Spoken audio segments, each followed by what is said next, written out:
Phòng ngủ. Phòng ngủ.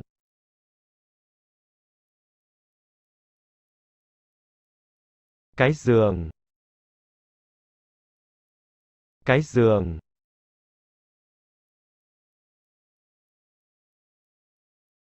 Cái chăn. Cái chăn.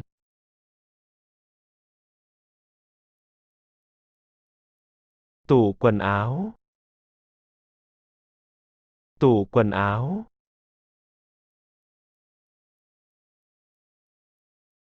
Thoải mái dễ chịu. Thoải mái dễ chịu.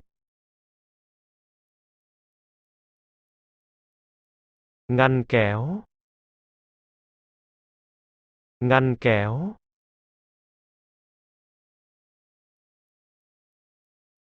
Bàn trang điểm. Bàn trang điểm.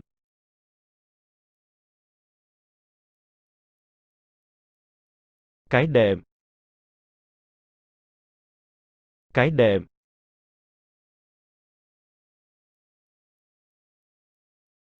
Cái gương. Cái gương.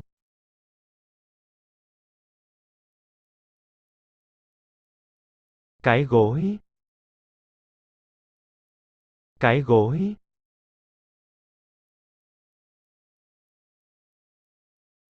Nghỉ ngơi. Nghỉ ngơi.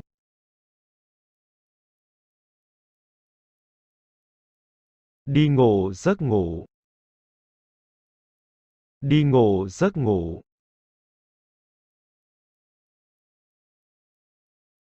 Phòng tắm. Phòng tắm.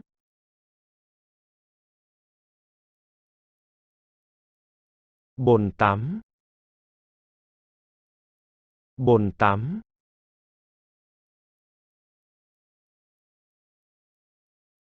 Chải tóc. Chải tóc.